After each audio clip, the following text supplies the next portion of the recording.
Shut up and sit down. Hey everybody, welcome back to the Bowhunter Chronicles podcast, brought to you by Tacticam. Tacticam is the simplest way to share your hunt. Whether it's the easy-to-use and budget-friendly solo, all the way up to the latest and greatest 4K 5.0, Tacticam makes it super easy to capture that shot, to review the footage, to be able to see that hit. We just used a couple of them to film some of our turkey hunts that we just did, and you can check those videos out on our YouTube. I'm editing them up right now, but man, we're really getting into it. And Frank and Ernie, the older guys on the podcast, they were able to film multiple angles from a single hunt just by using a main camera and using the Tacticam 5.0s with the remote. So super easy, pretty seamless as far as one button turns on all the cameras. You're certainly going to want to check that out. We're going to be giving away one of the Tacticam solos with our Patreon giveaway this quarter. So we're going to be giving away one of the Tacticam solo packages, as well as the Traeger Pro 575 pellet grill. So we're giving away, that's an $800 grill. So that's going to be the main prize for our Patreon giveaway. You can check out our Patreon page at patreon.com/Bowhunter Chronicles podcast. What that is that's just kind of like a crowdfunding for the podcast. It helps for, some of this filming equipment, the cost of running the podcast, all of that. But basically what we do is we take that money and we put it right back into the Patreon giveaway. So we give away some pretty awesome stuff. This quarter, there's going to be 3 different winners. One's going to win the Traeger. One's going to win the Tacticam. And then from our friends over at Basemap, they're giving away one of their Basemap Pro subscriptions, as well as a swag pack with a shirt and hat and all of that. So, 3 different winners. I'm putting together something for a monthly winner. I want to give back to the patrons. We're doing, there's a private Facebook group for the patrons, and we've been doing some Zoom chats and having some guests on there and kind of having an interaction, and we're doing that weekly along with the podcast. So that's been fun. If you're interested in that, like I said, check out our Patreon page, or just go to the website, Bowhunter Chronicles Podcast, and click on the Patreon link. But this podcast today is a great podcast. So we've done, over 100 podcasts now. We've talked to, some really great hunters, some really great guys, some, guys with great products, all of that stuff. This week we're talking to Andy May, and I want to talk to him about the efficiency. And he's been touted as one of the most efficient big buck killers that are out there, and extremely humble. He doesn't pimp any products. He has no agenda, really. He doesn't film for money. He doesn't put his videos out there. And so we got some really great information about putting all the pieces together to kill big deer. But then things kind of took a little shift, and his love for archery came out. And so we talk a lot about archery, target panic, different releases, different ways to execute a shot and a shot process. And this is really, one of the best episodes that we've done, I believe. So I think you guys are really going to enjoy this. And so I'm really looking forward to the feedback. Please, if you haven't given us a review on iTunes, that kind of puts us up as far as getting in front of more people. And if that's not your thing, no problem. We just appreciate everybody listening, and, just get out there and tell somebody else about the show. We really do appreciate every single one of the listeners, and I know that you guys are going to love this one. So go ahead and check it out. Thanks for listening.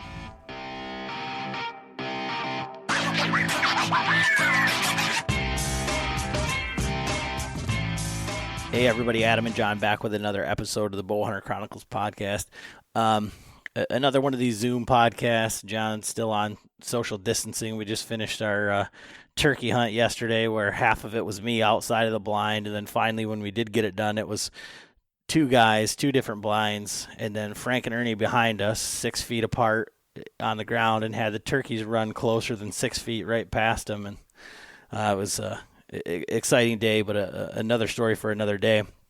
And today's guest that we have on the line is a guy that I first heard. So one of the first podcasts I ever listened to was one of the Wired to Hunt podcasts. And, Mark Kenyon, he does this rut report thing, and there was just all these guys that were calling in. And, as you listen to more podcasts and you get deeper into this, I guess social media, there is no, there are hunting magazines and stuff like that, but I think this is the new format for the hunting magazine type stuff. I heard this guy, Andy May, and I was like, who is this guy? And so I listened to him, and he's talking about hunting these different things. And it was just these little snippets. And then the more people that we talk to, the name keeps popping up, Andy May, Andy May. And actually when it's funny because it took me about 2 years to get Joe Rentmeester on the podcast. And finally, when I did, he says, why are you talking to me? You need to call guys like Andy May.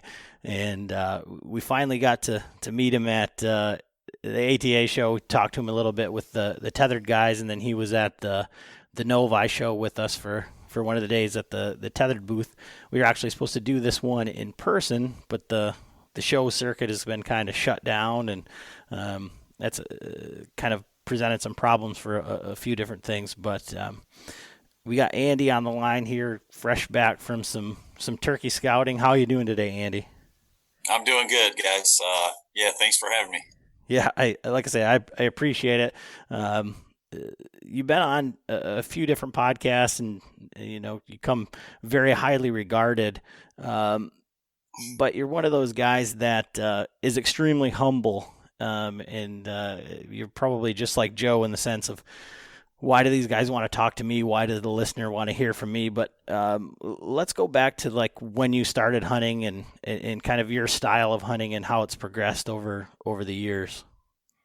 Okay. I got started a little later than most guys do, I guess. I started when I was 18. I didn't have like a dad that got me into it or anything. I had a couple of cousins that were into hunting. They got into it the year before me. And I guess they were kind of the reason that I took interest in it. But I actually started with archery first before hunting, and bought a bow, cheap bear bow, and got in an archery league, and I did quite well. And then everybody at the archery league was like, "Man, you should bow hunt. You should bow hunt." So that was kind of the transition there. And the first year I hunted was, like I said, I was 18, and I started off just kind of, learning on my own. Nobody ever really taught me how to hunt. So I kind of, the more people I meet, like in the hunting circle, I think in a lot of ways that was a good thing for me, because I didn't learn any like bad habits from like grandpa and dad. Not to say all dads and grandpas don't hunt right. I mean, but the way I hunt, I guess, is I like to hunt a lot of different areas, and I like to go after the more mature deer. And a lot of my friends that hunt kind of hunt the way their dad and grandpa taught them. And a lot of times it's, I guess, not conducive to, big buck hunting. But what I did miss out on was that family aspect of hunting, and, the deer camps and that kind of thing. And that part I really do regret. I wish I would have, had something like that. So, I try to take a few trips, every year with a buddy or two. There's been a few where we've had, 4 or 5 guys, and I really enjoy those. But I also do, I do a lot of solo stuff too. I kind of like both. I like being on my own and doing my own thing, but then I also like those trips where I have a few close friends, and we kind of work together as a team. But it kind of started there. At 18, I had success the first year. I shot a little spike buck, and the second year I shot 2 does. all with my bow. And then the third year, I shot. I got invited out to a family farm a guy I went to high school with, and it was on a deer drive. And they just basically they put me somewhere just to put me. It wasn't, I don't think they were expecting me to shoot anything, but they kicked a real big buck out of a standing cornfield, and this buck came racing by me, and I put the gun up, and I was kind of tracking and leading him, and I shot and put him down right there, and it ended up being the biggest buck they've ever killed in the history of their 30-year family farm. So it was kind of lucky, but that right there, after that buck, I was like kind of hooked on bigger bucks, and that was a nice one, and that was like the third year of hunting, and then I never really went backwards. I kind of got obsessed with those bigger and older deer, and that's kind of set me down that path. So that's awesome. I haven't heard that story, and Yeah. let's start right there.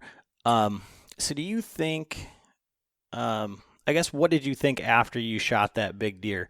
Did you think that, that was a pivotal moment in the fact that did send you down that path, obviously, but did you think that it was going to be easy, or did you dive in fully and say, how am I going to do this? Did you make it your life's work to, locate big deer? Did you backtrack that and say, where was that deer coming from? Or I mean, I guess because everybody who shoots a big buck, they say, well, I want to do that again. But I mean, Yeah. You've obviously taken it to another level and actually done it. So. Yeah. After I shot that deer, I just kind of, I didn't want to really shoot anything small, and I don't think I ever shot anything, smaller since then. Not that there's anything wrong with that. But I certainly wasn't what I would call a big buck slayer all of a sudden. I mean, I made a ton of mistakes, but I did have that mentality, like I want to learn more about these older deer and where they are and how they travel, and how to get on them, especially with a bow. I was pretty much, I mean, that was one of my only gun hunts. Up to that point, I was pretty much a bow hunter, and still am to this day. I do very little gun hunting, but I think, I just started hunting, and it was, I know in my early years, I put in a lot of time. I mean, I was before marriage, before kids, before all of that, and I was hunting 6-7 days a week, and I was scouting even in the off season. I mean, I would scout after work, after school. I mean, at least 5 days a week. I mean, I was completely obsessed with it, and I think I was successful on killing nice deer, especially for Michigan, pretty much from that point on. But it was more so out of like persistence. I think just putting in a lot of time, hunting nearly every day, and making a ton of mistakes. And then eventually I just crossed paths with a good buck and got it done. But as I got older, I guess I had that mentality of wanting to learn and wanted to be better. And I started, reading resources and reaching out to people that were more successful than me, and to learn, like a lot of young guys do now. I have people reaching out to me to learn, and that's exactly how I was at the early stages of hunting too. So I totally get where those guys are at, and I try to give any input I can when they ask, because there were guys that took the time and did that for me, early on. So I kind of sought out those guys that seemed to be on the next level of, big buck hunting, and reached out to guys like Eberhart and, Dan Infault and Miles Keller and, all those guys. And every single one of them, took the time to talk to me a little bit and pick their brain. And I took a little bit from everybody, and then kind of developed my own style, I guess, too. But as I progressed, I became better and I became more efficient, and it wasn't as much about putting as much time in the woods as possible to kill a big buck. It was more about hunting smart and putting in the right time. And then as I got older, full-time job, and I had my daughter and married and all that stuff, so things got a lot harder as far as being able to get time out in the woods. But by the time that all happened, I had my daughter. Let's see, I'm 42. She's 11. So I mean, by the time I was 31, I had done nothing but scout and hunt. That was my only thing I did. I mean, I didn't do golf leagues. I didn't do softball with the guys. I had a fishing boat that collected dust. It was just like I did that every waking moment. So those early years, from 18 to 31, those were the years that were pivotal in learning and becoming a better hunter. And I just put in that time, and I think I had that mentality of wanting to learn and become better. And then, once I had those other responsibilities, the family responsibilities, that time was reduced, but I just had to learn how to do it in a smarter way, I guess, and a more efficient way, and in a way that it wouldn't take away from, time with my daughter or, the family. So that's kind of how that all progressed. But, one thing that, like I mentioned, is key is just that a lot of years and a lot of time of putting in that obsessive type work. And that really paved the way to, me being able to spend a little less time in the woods, but still be successful. And I think when you hear guys like John and Dan and Miles and all those guys, I mean, there was a point in their life where they all devoted everything to hunting, like literally everything. And some of them even put it in front of family. And, I think that's I'm not saying it's recommended or a good thing, but I think it's a common theme for those guys that seem to be that we believe to be on the next level.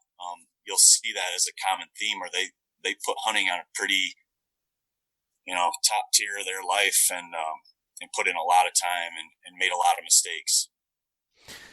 So with the mistakes and the time and those types of things, and you keep talking about efficiency, as you spoke to those next level hunters, as you call them, what was the main takeaways that you had from that? Because what I've learned through this and talking to the same or similar guys and guys like yourself, is that you can.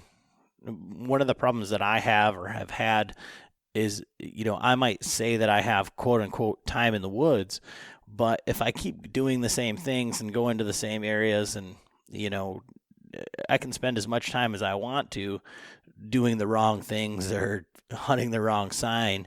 And I think maybe that's one of the things that like that you're talking about, where you didn't develop those bad habits, but from that kind of tipping point, as you were getting those, as you were becoming more efficient, what are some of the key things that you've taken away from that and now tend to focus on?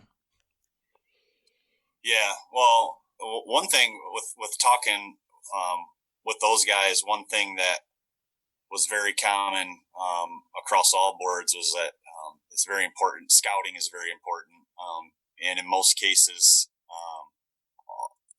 all those guys, myself included, but all those guys that really seem to have hunting figured out and are consistently successful, they scout much more than they actually hunt, and that certainly rings true with me and my style.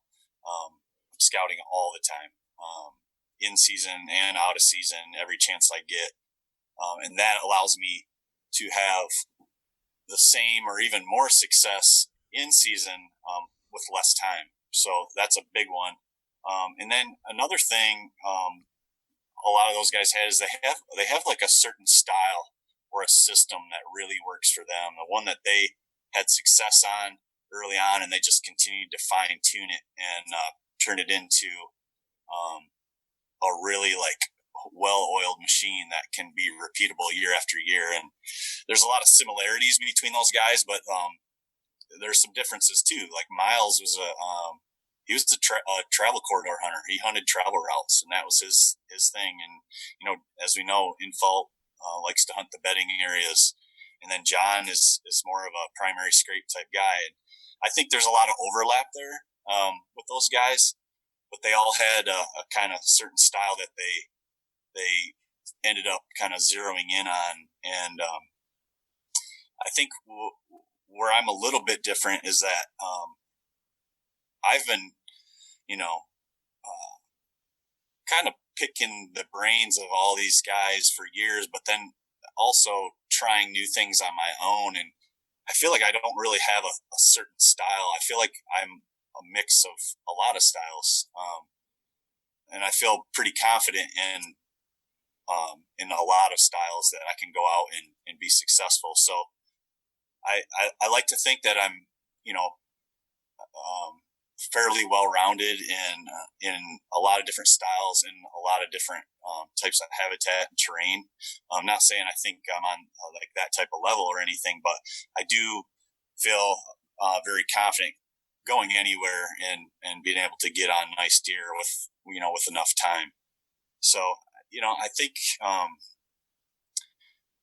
that the biggest takeaways besides what I mentioned with those guys, for me personally, definitely has been scouting more than you can hunt, or more than you hunt. Putting in that time scouting and meaningful scouting, like go out scouting with a purpose, not just walking through the woods and pointing out a few rubs and scrapes. I mean, there's a lot more to it than that.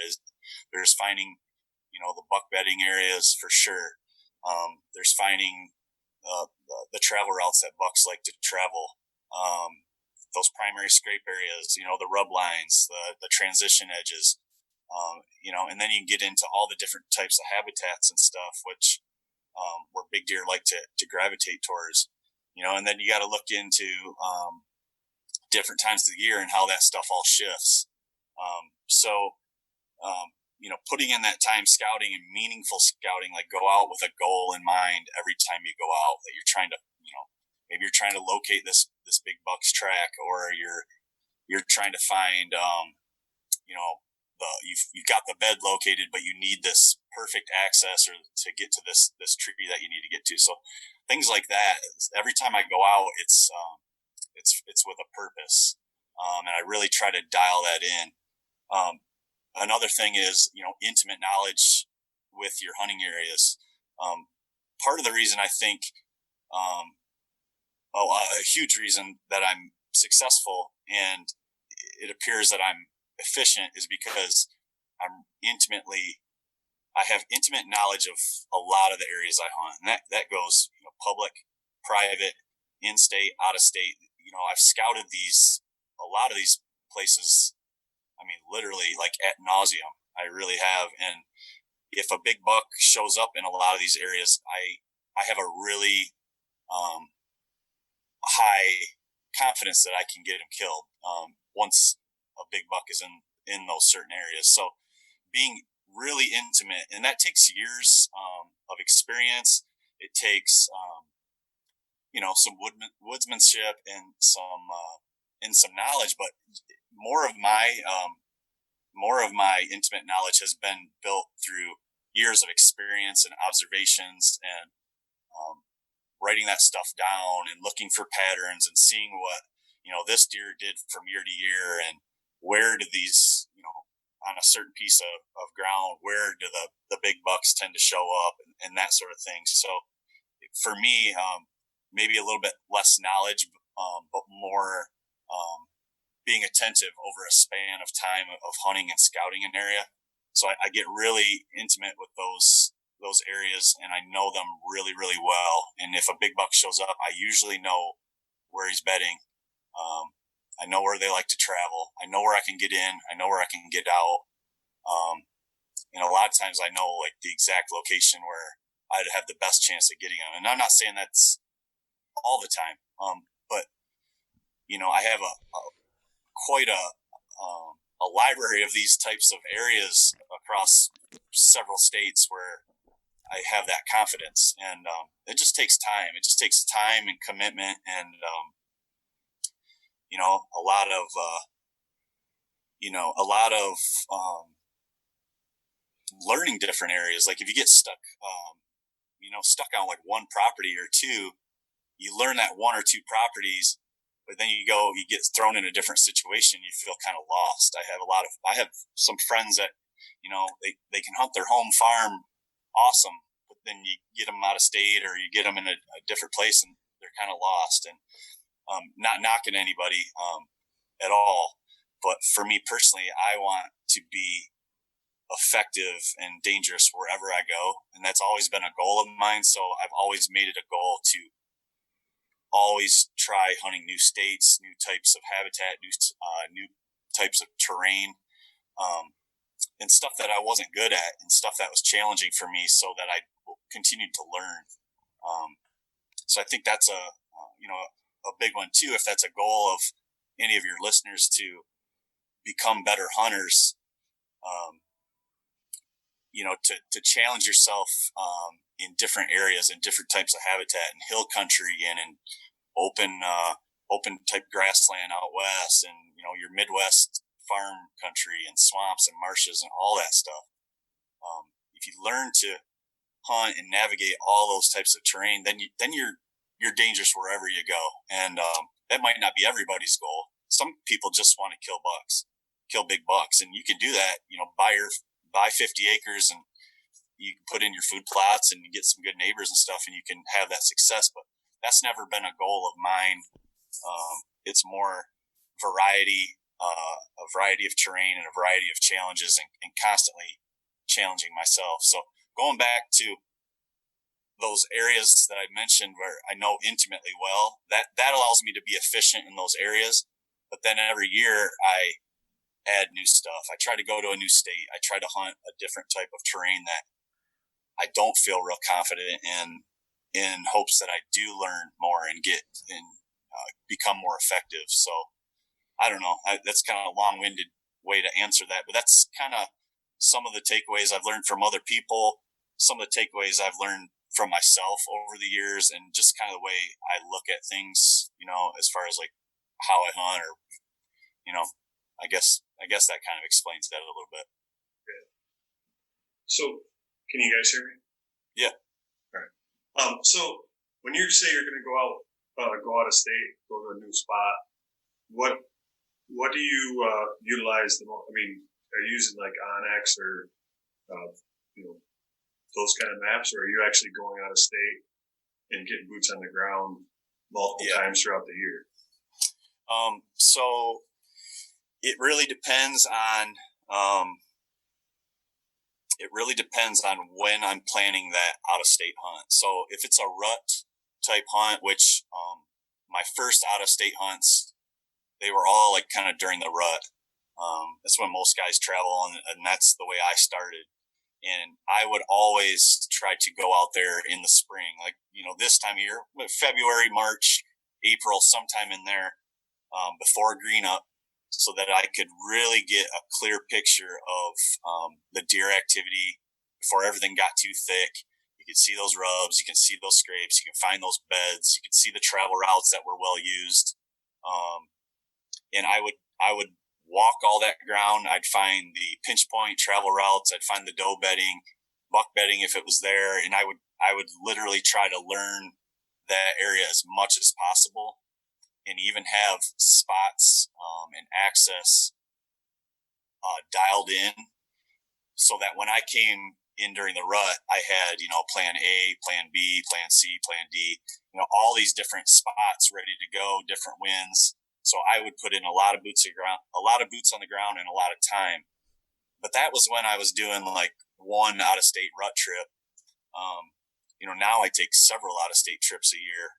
So it's not always it's not always feasible to do that. But if it's a trip during the rut, I do my darndest to get down there and scout in the spring. I think that's a huge advantage if you can do that. Now, if you're hunting a state that's is known to have a lot more, older deer, mature deer, something like an Iowa or Illinois, you can probably get away without doing that and go there and still have a good hunt. I've done that before. But if you're hunting some of those other states where maybe it's a little trickier to get on one, I think that's an important step. But I've started taking trips early season as well for openers, and those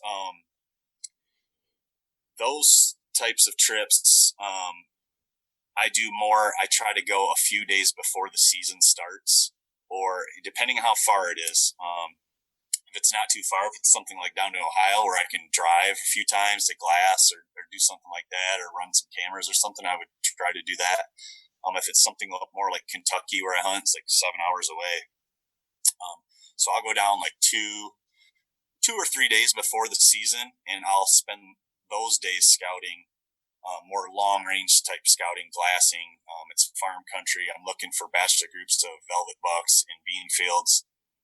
So really going down there in the spring wouldn't tell me much, because I'm not going to be hunting down there during the rut. I'm going to be there those first few days of the season. So I'm trying to find, the whole goal there is just to try to find a good buck early season on an early season pattern, coming into a food source without a care in the world, and then slip in and kill them. So those, I've killed a few velvet bucks in Kentucky, and that's my strategy going to those. And as far as like resources, like mapping resources, yeah, I'm fanatic about maps. I use OnX a lot for obviously property lines, private, public landowner, lines and that sort of thing. Every time I go out of state, I always try to knock on some doors. I still try to gain free permission all the time. It's becoming obviously a lot harder, but when I'm not successful, then I'm usually end up on the public. And a lot of times, the public is better than the private, so it just depends. But I also use the Google Earth, the actual internet edition. The image is unbelievable. Not the desktop version. You got to go to the online version. And then I also use CalTopo, and that has the best water sources. Like on Topo Maps, it marks every single water source, something that OnX and even Google Earth misses. So, I utilize all three of those a lot. And sometimes I'll even, if it's a state where I can't hunt or I can't scout prior, I'll have some spots mixed out, and I'll even from home kind of scout out my access and mark it, and and then put it onto my phone or my GPS so that I get there and I have some plans. So I don't know if that answers your question, but yeah, I utilize all those resources. Yeah, absolutely.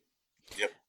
In mentioning the water sources and things like that, is there a certain terrain feature that you're looking at, or is the water feature just for access? Or, I mean, when you're going into a place that you haven't set foot on, or as you're going down to scout that first time, like, is there a certain terrain feature or kind of a thing where you're going to go check those first, or is that your preferred area? It depends on when I'm going down. So down in Kentucky, when there's a year where there's a drought, I have some water sources that I know about that are, they are like the last to lose all the water, and I mean it's almost like a slam dunk. That they're getting hit heavy.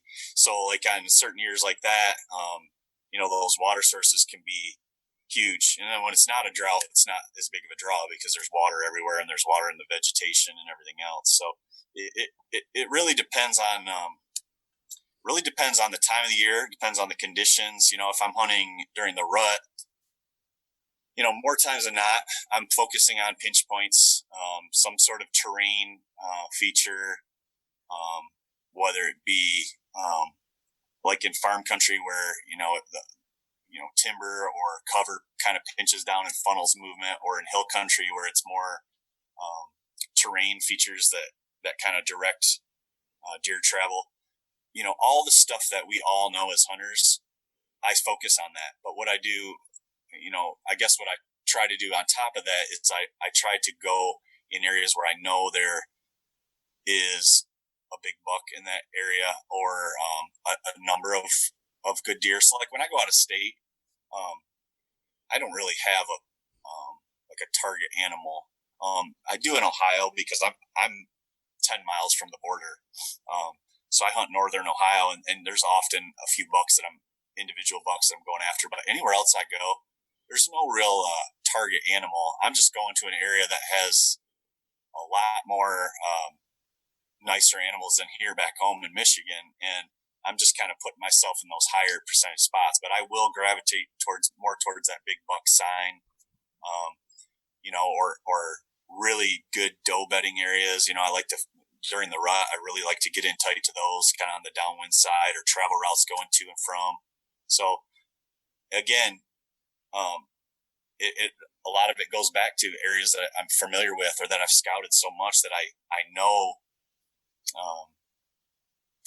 hold nice deer in certain spots where I know if I got this wind and I got this good access, if I put in time there, I can get a good one there. So it just takes a lot of you got to get after it. You got to go to these places and put in the time. It's hard until you've been at it a long time to go in blind and have success on a short term. Now, most guys can go, if they're a somewhat knowledgeable hunter, can go out of state and give it a week to 10 days and come away with something decent. It's a lot harder to go to those places blind when you have 2 or 3 days, 4 days, which is my average out of state hunt is probably 3 days. I usually have 2 to 4 days. And then, but I can come back often. Often I'll do that, and then I'll come back home, and then I'll, come back another time if I have to. But once you have, put in that time, I guess that's the prerequisite, that years and years and years of kind of like that obsessive learning. Then you just become better at making the right decision. You become better at going right to areas that look good on the map, and kind of Xing out those areas that don't look like they have potential. And kind of when you come across that right spot, you get that feeling that, this is what I'm looking for, and this is a high percentage spot, and this is a spot I'm going to put in time. Or maybe you find this other spot that looks good, but you're like, well, there's a hunter over here, and this maybe it just doesn't quite have all the features that you might want compared to some of these other spots that you would think are higher percentage. So I find those spots that I have really high confidence in, that I think are really high percentage sits, and those are the ones I focus on. And that's why a lot of times I'm able to tag out in 2 or 3 days, because I find those spots, and I'll walk by a lot of spots that look good, to find those 1 or 2 or 3 great spots. And another thing with those 2 or 3 day hunts, and the success that you have, and I believe it was the podcast that you did with Tethered at ATA, where I think Taylor brought it up. He said, you're probably the most efficient hunter, in the country or whatever. And Taylor likes to talk a lot, but he also kills a lot of deer, and he's around a lot of people, right? So, Yeah. But what everybody kind of commented on, Carl, I know he had mentioned it to you, was the ability to make the correct move. You locate these deer, you have an encounter, and you say, this is what I'm going to do tomorrow. that's what the deer is going to do tomorrow, and then you kill him. Yeah. Let's talk a little bit about making those adjustments, because I feel like that's one of the things that, it definitely comes with time, but I think that that's probably one of the things where people mess up the most is, especially people that are trying to increase their I don't know, hunting skills or up their hunting games, that they have this encounter, right? And then they say, well, hopefully tomorrow that doe will bring them on this over here, or there's a lot more hope than there is action, I think. Yeah. I've gotten so much crap about that. I called a kill this year, and there was a buck that I had seen do something. The previous year he had done the same thing during this short window in late October, and he had done it the day before, and I was moving in for the kill, and I called it. I basically said, yeah, I'm going to kill this buck tonight. I really didn't know, but I felt very confident in that, and it happened, and now like everybody's just like going crazy about it. But what they don't know is all the times I've felt that and didn't kill anything. So, I mean, it just happened to work out that time. But, that does come with, that comes with experience. There's these certain times where, I encounter these situations where I feel like I have a really high probability of having an encounter with the deer I'm after. And, sometimes it has to do with observing him do something the day before, and then having similar conditions the next day. In almost all of these, except for one situation, which I'll touch on, is outside of the rut. There's one situation during the rut where you can do that in consecutive days, but these are all situations that kind of like outside of the rut or pre-rut, like early to late October, kind of when deer are doing similar things kind of day to day. They do change patterns, but it's often, they're often on these short little patterns, and that's what you got to capitalize on if you can figure them out and if you can learn those. And if you can see a deer doing something in that time frame, and then you got those similar wind, similar conditions the next day, that gives you an opportunity. At least it gives you something to kind of go on and go after him that following day. I would feel pretty confident in that moving in, and with that sit, I would call that a pretty high percentage sit.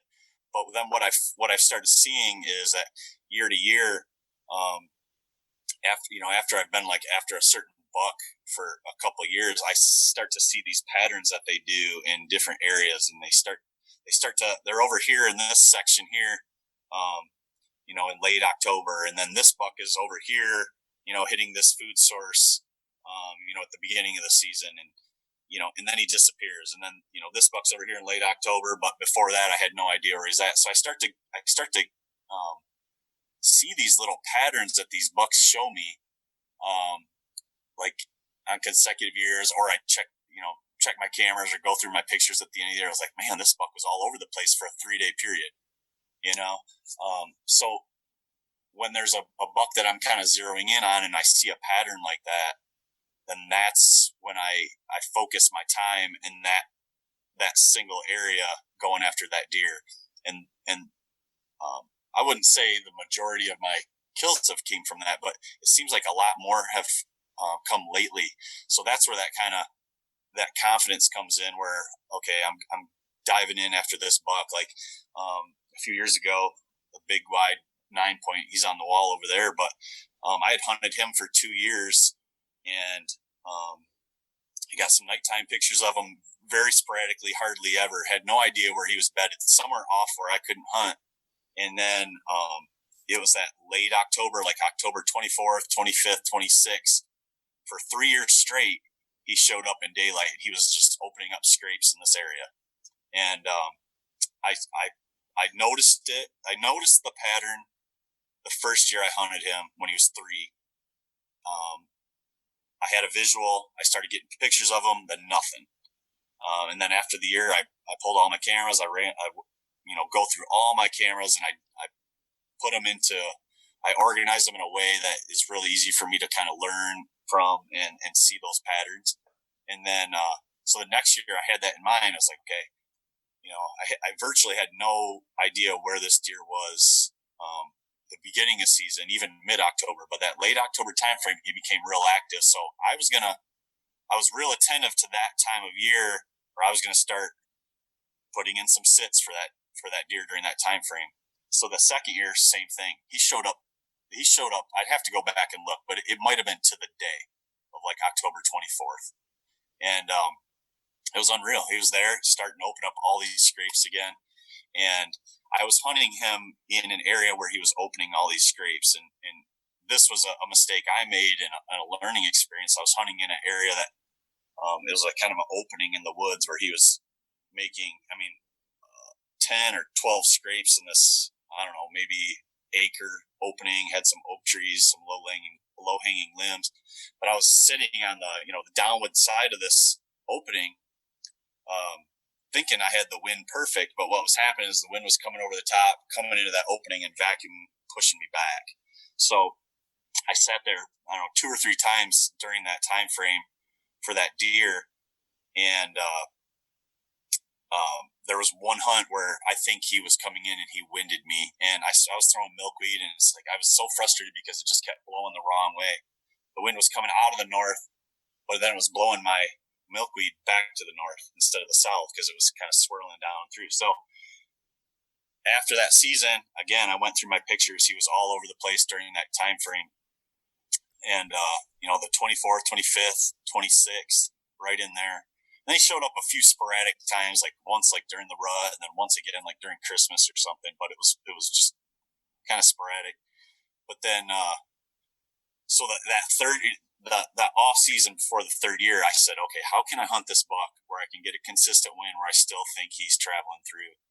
And what happened is it took me way to the edge of this property, almost like basically to a field edge, which I would normally not hunt. But what made this field edge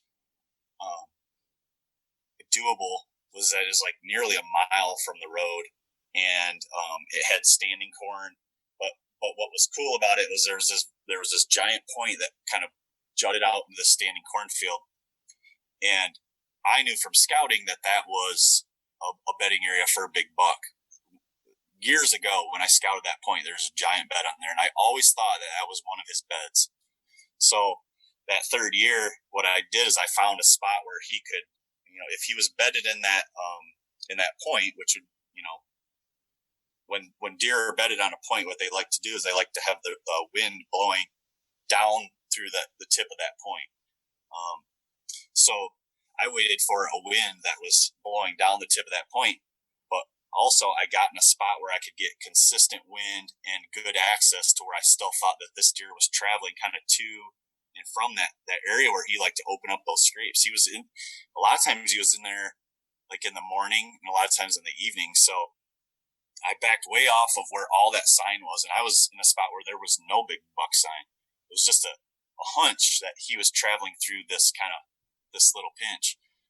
And I was, a good 100 yards, 150 yards from all the sign, the rubs, and all those scrapes that you see. You walk up to that, you're like, man, this is the spot, right? This is where I'm going to kill him. Like, I couldn't hunt there because the wind wouldn't, you just can't do it with that wind. So I backed off and I waited. I didn't hunt that area at all the whole entire season. And I waited. I was going to wait till the October 24th, 25th, 26th, somewhere in there. And then I remember the 24th was kind of warm, and I don't remember what the wind was, but I remember it being warm. But then I remember looking at the forecast, and the 25th was like this big drop cold front, and I was like, okay, so now I got the time frame of this buck likes to be in here nailed. I think I know where he can travel through, or where he's traveling through, where I can get a consistent wind. And now I got a cold front that's going to get him on his feet even earlier, potentially. So there's a lot of factors in my favor. And I went into that hunt thinking I was going to kill that deer. I didn't know, of course not, but I felt, man, I got a lot of pieces of the puzzle here. Learning, you know, two years of pictures of sightings and of trying to figure this property out. And I snuck in there on the 25th. And as I'm walking in along this field edge, keep in mind it's standing corn, so it's like standing corn and then field. But there was all these scrapes lined up, opened up fresh as I'm walking that edge, and I'm like, oh my gosh, man, he's in here. And then a few of them even had a big giant track, like big mature buck track. And I was like, he's here. This is him, because that was the only mature deer in that area. This particular area, like this square mile, is the most ridiculous hunting pressure I've ever hunted. Public, private, does not matter. It was crazy. So many guys. And I think that deer was fairly well known. A lot of guys were after him. So anyway, I walked down that edge and I'm going by these scrapes, but they're field edge scrapes, and I'm not putting too much stock. I want to get to that travel corridor, that pinch where I think he, could potentially travel through. I got up there, sit the whole night, and it's funny because I got a lot of this hunt on video, and I'm videoing after I'm set up, all these other hunters, trucks driving in here, guys walking out here, and another truck driving in here. You see a guy getting out, and I mean, this deer was surrounded. It was crazy, and anyway, it gets to be like kind of prime time, and I'm like glassing that point. I'm not seeing anything, and then all of a sudden I look up, and I feel like I see like legs. I put my binoculars up and I see legs, and I see this kind of big belly, but I can't see his head. And all of a sudden he comes out. I see him go into the corn, and then he kind of circles back into the woods. And he's big, 24-inch wide, 9-point. Is really impressive. But he circled back in the woods, and he started coming down just the inside of that woods, right towards my spot. And he came right through that funnel like I predicted, and I put the shot on him, and he went down. But that was a really cool hunt, and probably one of the most I'm proud of, because it took a lot of he outsmarted me for a few years, and it took a lot of trial and error and kind of I guess mentally figuring things out, and I made the right call. But that was it was even before that, but that one really kind of solidified, hey, these deer do have these micro patterns during the year. And if you can find, maybe a season or two consecutive seasons where a buck was in a certain small area or did something two years in a row, I even count it. If I see it one year, then it's on my radar for the next year. But I really started dialing in those little small patterns in those areas, and that's when I hunt those particular deer. And what that does is it just gives me like what I call just a really high percentage sit, because he's already shown where he wants to be. And I'm not saying this is 100%, but it's a pretty high percent. And now, since I've been talking about it, and I'm more attentive and listening and reading, there's a lot of guys that have mentioned this in the past. Like Don Higgins has mentioned it many times. And I don't remember that, but it's kind of, I've seen it since I started thinking about this, and a couple other guys as well. So it's definitely something to key in on, and that gives you that just a really solid plan to go after a certain deer. And it's not just deer. Like, let's say you don't have necessarily a specific buck that you're going after.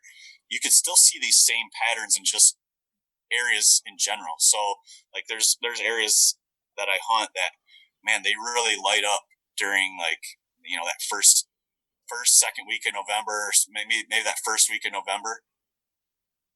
There's usually those places have higher doe numbers. You could hunt there all October and not see a mature buck, and it's just doe family groups and a couple little bucks. But then you go in there that first 2 weeks of November, and it's like, boom, you got a really high percentage sit because you have not been in there mucking anything up. You haven't been diverting the doe traffic. They're in there unpressured, and you slide in right at prime time, right when your chances are the absolute highest of the season. You slip in, and that's when those bucks are moving, and that's when they're really cruising in those areas. So I have a number of spots like that where I slip in one time, maybe 2 times, and it's like a lot of times that I get it done right in those 1 or 2 sits, and then then there's those other spots where they tend to hold a bachelor group or a good buck early in the season, like right around the opener. Those are a little bit harder to find, but when you can find those, then you got a handful of spots that are really high percentage sits early in the season. And the same goes for mid-October and late season and everything else. So I try to find these types of areas, these little micro patterns of areas and specific deer that kind of take up my whole season. So I'm not saying I have my season scheduled from start to finish, but I have, going into a season, I kind of have this tentative game plan, or like, okay, I'm really going to focus on this particular buck in this area during this time frame. And then, during the rut, I'm probably going to sit this river bottom that's loaded with does. There's always a few good bucks in the area, and I'm going to put in a few all day sits there. And then, the last 2 years I had this good buck show up late season in this area. So, in December, that's where I'm going to spend some time there in December hunting this buck. And then, what I find is like the last several years, like I have this kind of, like I said, almost like a tentative plan of the way the season's going to go.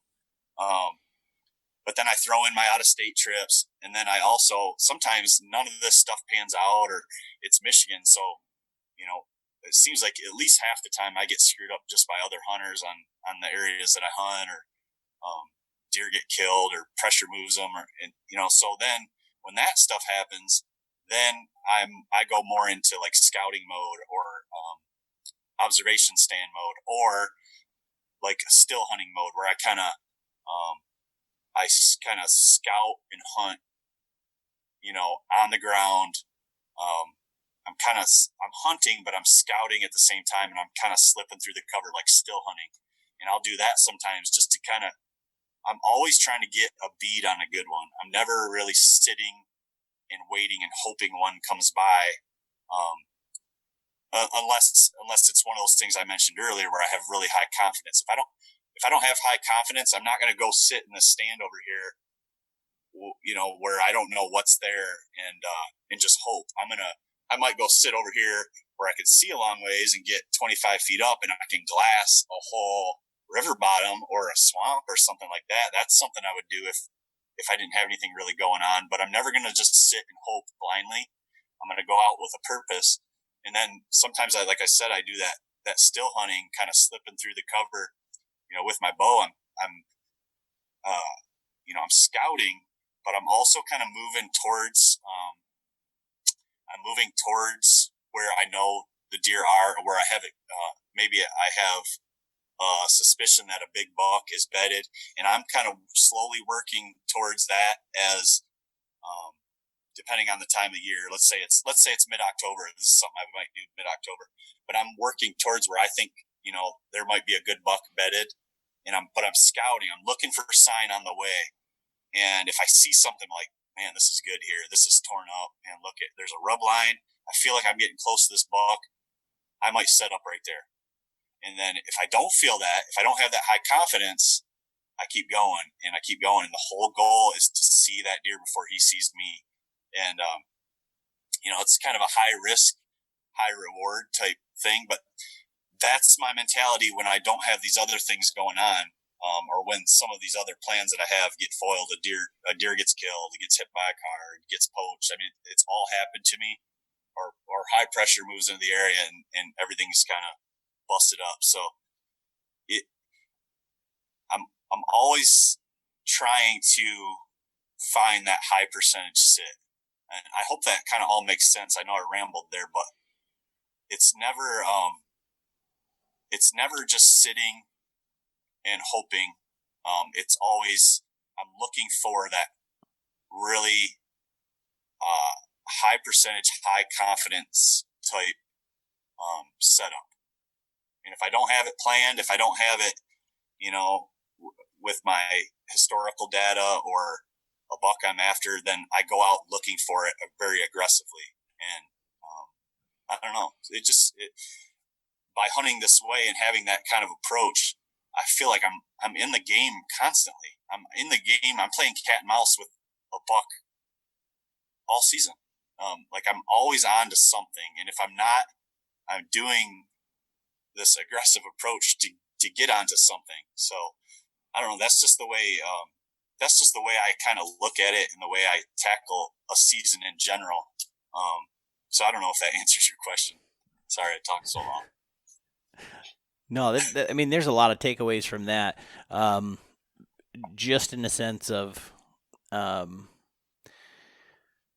not taking everything at face value, but saying, okay, why, when, that tended to be kind of like what I took away from that is the when is why are they there at that time, and over time. And actually the biggest buck that I've ever killed was a deer that John saw the year before to the day and read an article and said, you need to be in that same stand. There's a good probability. And, we went down there and killed him. But, so how are you organizing all of that information? Because, there's a lot that you had said there, but, there's a lot of guys that take notes and but that sounds like a library of composition notebooks of, okay, my October, this, Yeah. So, well, I've had a hunting journal since 1998. Every hunt, where I hunted, AM or PM, what the weather was like, where I sat, what the wind was doing. The only thing I put moon phase on there. The only thing I didn't put, which I really regret, was the barometric pressure. But I did that. I've done that every single hunt that I've ever done since 1998. So that gives me a nice database to go back. There's been many times where I just was like, all right, I just took the whole day and I went back and went through and tried to find patterns. And I was like, okay, this was good here this year. This area I had some really good sits here. I saw some good deer over here that year. And that was kind of the start of it. And then, I don't know, maybe like 8 or 9 years ago, what I started doing was I started on maps and even on notebook paper, like I started writing down like when I had a sighting of a big buck in an area, or an individual buck. And then when I would go through my trail camera data, I would jot that down. So then I started seeing, for instance, that buck I was talking about, it was October 24th, the 25th, the 26th, everything fell in that window. And then my Michigan buck from this year, same thing. I mean, the last year he was 3. I shot him here this year at 4. And that late October time frame, that was another one that I killed in late October. That's a great time if you can get on an individual buck. Probably that might be my favorite. I think early season's my favorite, but late October, man, if you can get on an individual deer during that time frame, that's a great time to get them. But so I started writing down these dates. Let me see. I don't know if this is it or not, actually.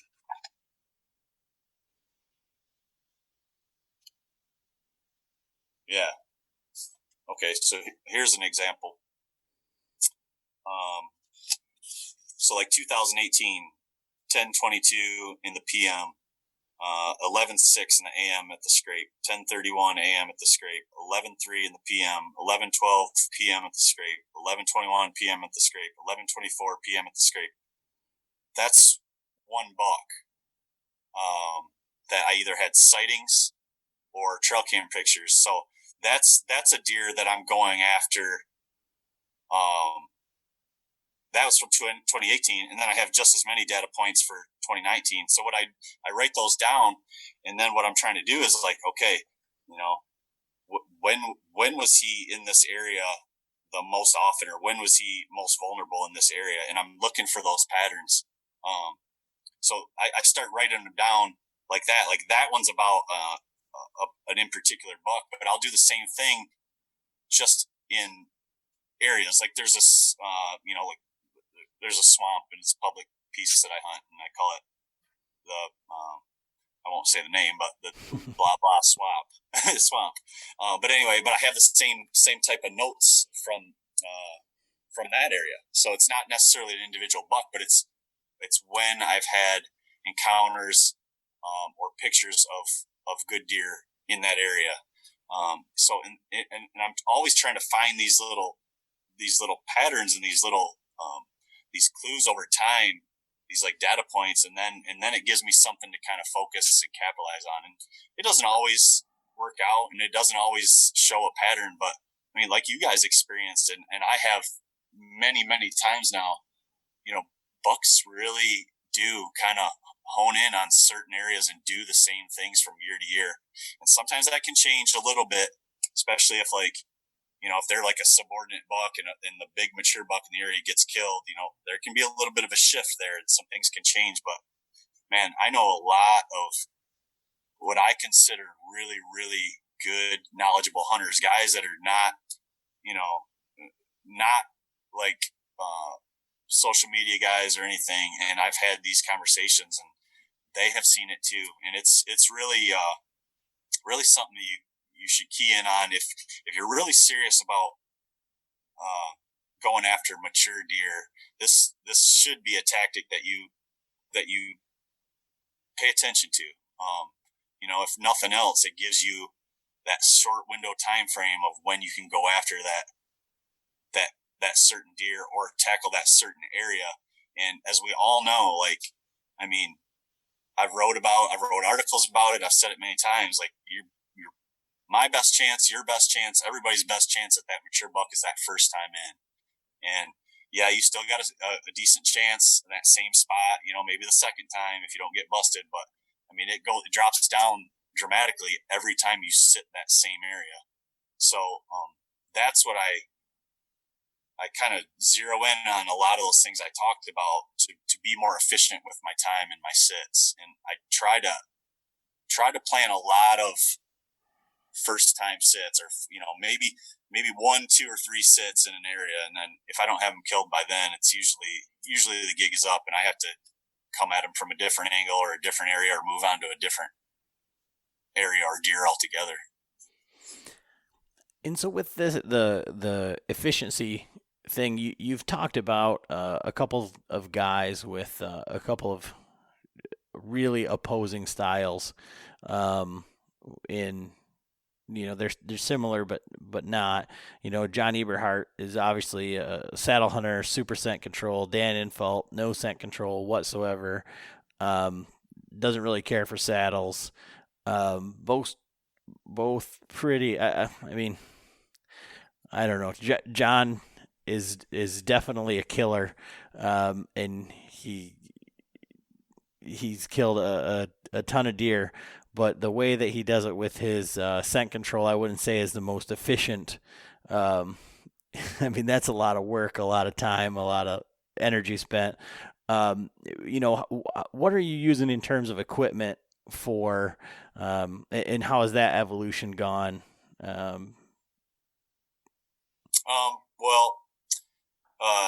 As far as like the scent control thing, I'll touch on that. Like I'm not going to say,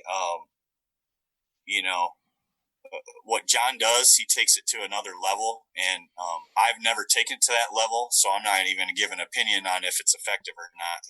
I've never had that type of discipline in that area to even test it out. But I probably fall somewhere in the middle of those guys. You know what I mean? Like I like to shower, and be clean. I try to take good care of my boots. I don't like getting set on my boots, but I feel like, if a deer gets downwind to me, he's probably going to smell me. Even though I wash my stuff, but I'm not spraying down, and I'm not like crazy fanatical about it. There was a point where I was more so. But for the most part, I wash my stuff, keep it in a tote, wash with scent-free soap, that sort of thing. But sometimes I leave work and I don't even really get to do that. So I don't really worry about it all that much. I try to just kind of play the wind and try to be smart like that. But I think you can probably reduce your footprint somewhat if you're using the rubber boots and, keep those clean and keep them, stored away and that sort of thing. You could probably, I think that can probably help you out a little bit, as far as like reducing your scent footprint and maybe beating a deer's nose where you walked a little bit. But that's about as far as I take it. And sometimes I don't even wear my rubber boots. Sometimes I wear my hikers, especially if I'm in a state where I'm, hiking back in a mile, I'm not wearing those rubber boots. So, as far as other equipment, from very early on, like my third year hunting, fourth year hunting, back in, it would have been like 2000, 2001, right in there. I was, believe it or not, really a mobile hunter. Like I said, I never was taught to like, okay, here's your stand and here's your corn pile and, we sit here all season. I never really hunted like that. And I hung some stands and some permanent stands, hang on stands. But, I had this like cheap, heavy, steel lock on or hang on stand that had the chain. And, that was like my run and gun setup. And I would, from that early on, not learning from anyone else, just kind of what made sense in my head, I would hang it and I'd hunt and I'd see deer do something. And then I would move the next day over to where I saw the deer do something. And that's just the way I hunted, from the get go. And at the time I didn't even know that was a style or anything. It just made sense to me. Like, okay, if I'm sitting and I see, a nice 8-point over there, I'm going to go move over there. And that just made sense. I'm going to go to where I saw those deer, I'm going to try to set up where I saw those deer do what they did. And I never really sat in one spot over and over and over. That was never my style. So back then with that heavy stand, that chain, it was so noisy, man. I remember I had that whole thing like wrapped in like electrical tape and duct tape. And it was like every time I'd be hanging it and like clink, like damn it. And it would screw me up so many times. I had that whole thing just taped up and it was like, it had to weigh over 20 pounds. It was crazy.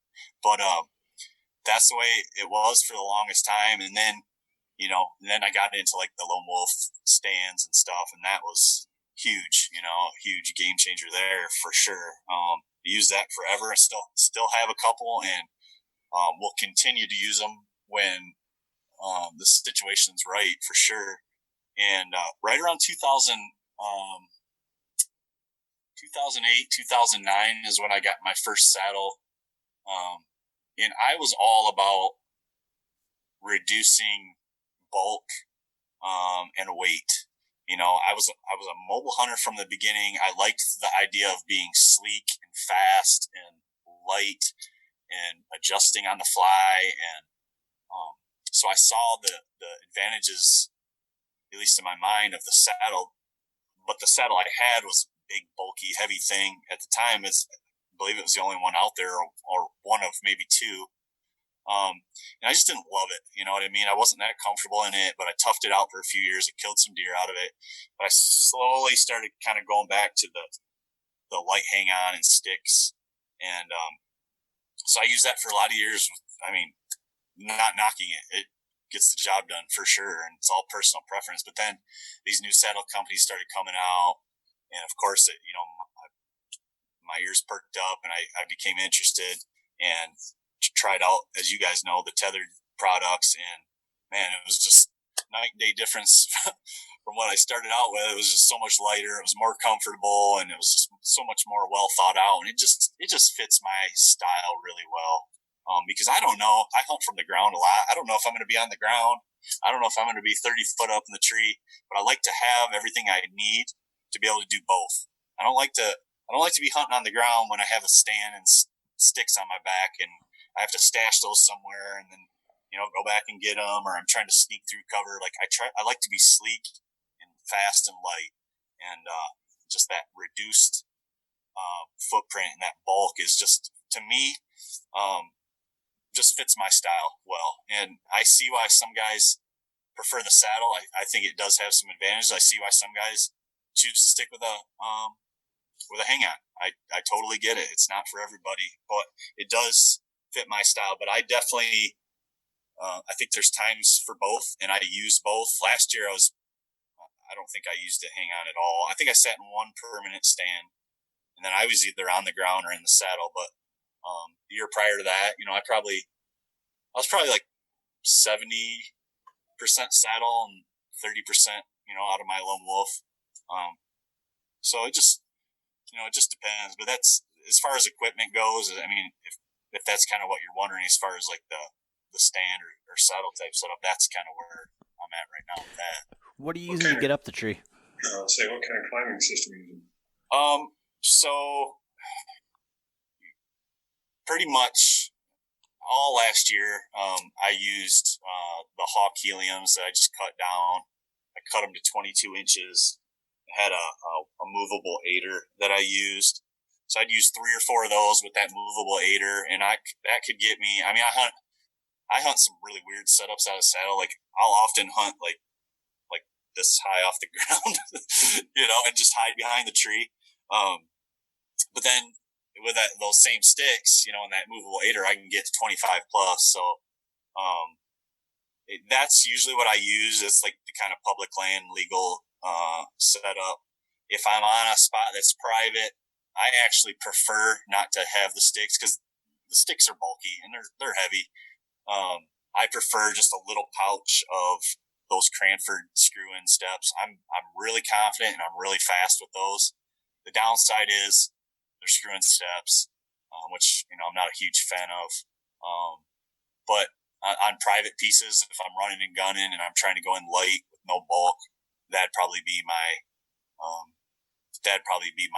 first choice, because I can just put them in a little pouch and I can just put it right on the saddle or like on my waist belt or something, and go right up the tree. So that's kind of where I'm at right now with the climbing method. But that's something that the wheels are always turning, but I kind of leave that to like Greg and those guys to figure out cool stuff, because those guys are way smarter than me, and I just kind of ride their coattails with that that kind of stuff. So do you use a platform? Yeah, the Predator platform. Yeah, that thing's awesome. So back when I started saddle hunting, I just did the ring of steps, and it's just that's what John Eberhart used, and that's kind of the guy, I guess, that I'm sure it was him. Yeah, it was him that turned me on to saddle hunting in the first place. So that's what I used, and I think that was a big part of, for me personally, why I didn't have a lot of comfort. Your feet are kind of on the side of the tree, which opens up your thighs, which gave me a lot of hip pinch on the outside of my hips, and just that saddle in general kind of wasn't the most comfortable. But that Predator platform, that for me personally, man, made a big difference in comfort. So now I'm able to sit, with that new saddle, with the Predator platform, I'm able to sit all day, and which is a big thing for me, because I was, out of all those tethered guys, like, I was one of the guys that really struggled to get comfortable. Like, everybody else could kind of make anything work. Like, I couldn't. I got a really bad back. I got some hip problems and stuff. It's stuff that I keep managed through a lot of stretching and core work and stuff. But sitting all day, it's never a treat for anyone. But for me personally, it's kind of grueling pain-wise. But this setup has allowed me to do that pretty darn comfortably, and I'm not really suffering through it. It's more the mental suffering than the physical suffering. Yeah, it sounds just about like John's scenario. Yeah. Bad back and bad hip. Yeah, that'll do it. Makes it tough. Yeah, so, for sure. So what are you shooting for your bow setup? And I know I sent it to you, and you've done some videos on target panic and stuff like that. So are you when you're hunting with your hunting setup, are you using a tension release or hinge, or what are you using for your whole setup? Yeah, so I have a couple bows. I have 2 Matthews bows. I have a recurve. I always try to have a backup. I like archery. So as much as I love hunting, I love archery just as much. I love the tuning, and I love the just trying to improve in archery. That's kind of like my retreat. Not only do I like shoot to become a better bow hunter, but I just shoot because I love it, and I love trying to become a better archer. So I'm really into like bows and tuning and trying to find that most forgiving and accurate setup. But right now I have two Matthews bows. I have a Traverse, which is a little bit longer axle to axle, and then I have that Verdix, which is a little bit shorter one. And they complement each other well because I shoot them both really good. One, the Traverse, it just kind of fits my draw length. I'm close to a 30-inch draw, so with that bow, I feel like a sniper. Like that's my out west bow, my whitetail bow, the majority of the time. And then I go to the Verdix more like when I went elk hunting and I was up in the mountains and hiking a lot, I used the Verdix, a little more maneuverable. But when I was out like in Wyoming chasing antelope or mule deer in Nebraska or Wyoming, then I use that Traverse just because I'm just so accurate with it. So they each have their place, and I don't think any listener needs two bows. It's just me, and I love archery. So that's one of the things that I probably splurge on a little bit more than maybe I should or most guys should, is the archery stuff, and I kind of geek out about it.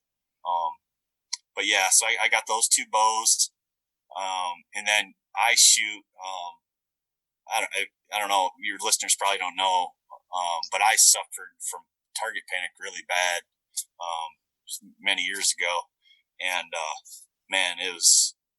I was always a really good archer. The first year I picked up a bow, I got an archery league down at Shoepeck Sporting Goods, and I won. I got first place, and I got first place every single year I went down there. But I was a trigger puncher, and I was like, I could barely hold it together, but somehow, I would find the middle. But man, I just remember all those years, like I was really, really fighting that impulse to, do that drive-by shooting and that trigger punching. And I never was in control, even though it appeared so on the scorecard. Like I was never really in control of my shot. And then it really reached a really bad level.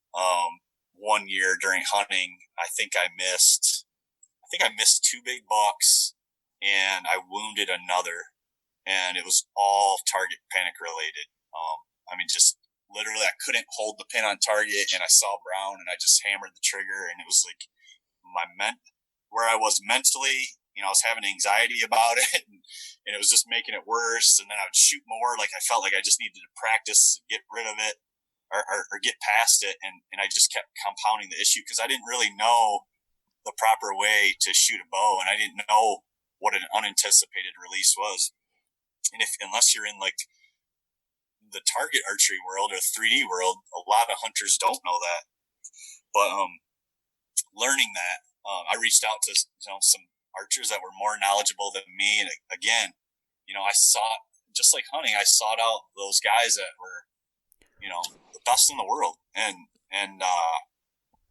some of them reached out to me and helped me through it, and I learned a lot, and I learned the proper way to shoot, and I learned to shoot with an unanticipated release to beat that target panic. And I put in months and months of just pounding the target in my living room, just for a couple hours every night, and finally beat it. And it not only helped me become a better archer, but it really helped my performance on deer and in high pressure situations. I started using more of a back tension style shot execution, use a thumb trigger. At the time when I made the switch, I switched to a hinge. So that's kind of the way I taught myself that unanticipated release. Then I ended up going to a thumb trigger. I just liked it a little more for hunting purposes. But what that did was, not only did it make me a better archer, but it really made me a more effective and accurate shooter on deer, on animals. Before, my nerves and my anxiety about the shot, I would kind of rush. More times than not, I found myself almost not even remembering the shot before all this.